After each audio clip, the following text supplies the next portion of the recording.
We are everyday robots on our phones, in the process of getting home,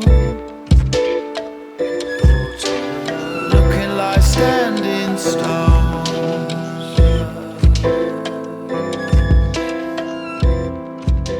Damon Albarn is an English musician, singer and songwriter. He was frontman of Blur. He was the main contributor to the virtual band Gorillaz, and his other has been involved in other musical projects like The Good, the Bad and the Queen and Rocket Juice and the Moon. He has also released 2 solo albums, one in 2014 and one in 2021, which I reckon means we're due the next one in 2028. Hi, my name's Dan, and this is a review of the album Everyday Robots by Damon Albarn. It's one of his 2 solo albums. It was released in 2014 and was his first solo album, and it's my first time listening to it. I would happily align myself with both Wikipedia and Acclaimed Music in claiming that this is art pop. Yeah, reasonably happy with that. It's mostly slowish, light and airy, poppy stuff with an eclectic mix of sounds being used. It actually, I would say, has quite a singer-songwriter feel rather than a band feel, in that singer-songwriter traditionally has kind of plundered any styles, it feels like, and tends to have different feels for different tracks, partly because they get different musicians in for that rather than relying on a core band. So there are lots of other musicians here, but the 2 that I knew the names of were Natasha Khan, who is Back for Lashes, and Brian Eno, who props up everywhere. He has probably had involvement on more of these albums in this 3,000 Best Albums than any other person has.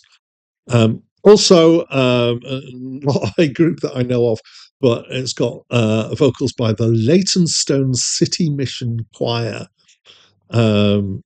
So that's interesting. It's also got some spoken word samples, including something by Timothy Leary in here. So we've got, trying to list all the instruments that are involved would be difficult, but to give a general feel, electronics, real instruments, including things like ukulele, guitars, keyboards of various kinds, drums, piano, string, brass.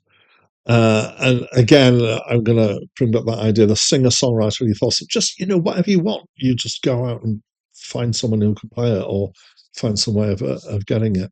The overall approach is light and airy, as I think I've already said, and it's got an air of wistful melancholy, both musical and kind of the way it's sung and the lyrics.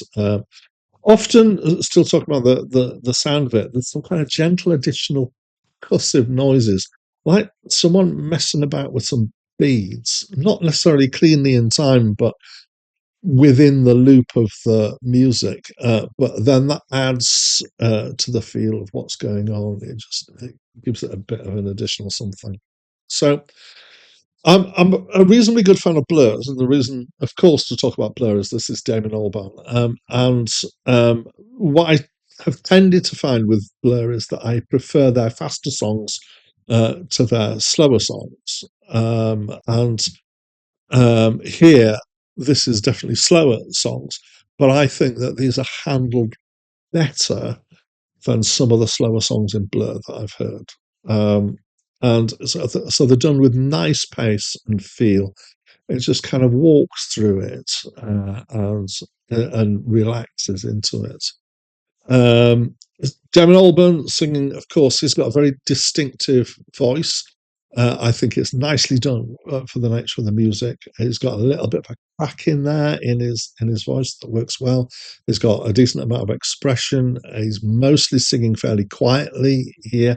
I like his voice. His accent comes through so somewhat. I always think it's interesting how some people, when they sing, they basically have no accent or sound American, and some people who sing, their accent comes through, and Damon Albarn's accent does come through. The song's about real life experiences, apparently his real life experiences. Sometimes they're a bit cryptic. Everyday Robots, the first track, is less personal. It's about going through the motions in life. Mr. Tembo, which is the one that I'm going to put as the playing out music, is a highlight for me. I really enjoyed it. Apparently, it's about an elephant. Um, the songs are mostly quite engaging, although there is melancholy here. It's a bucket full of melancholy, but somehow the bucket itself is optimistic. So it's melancholy within a shell of optimism. Um, I like it.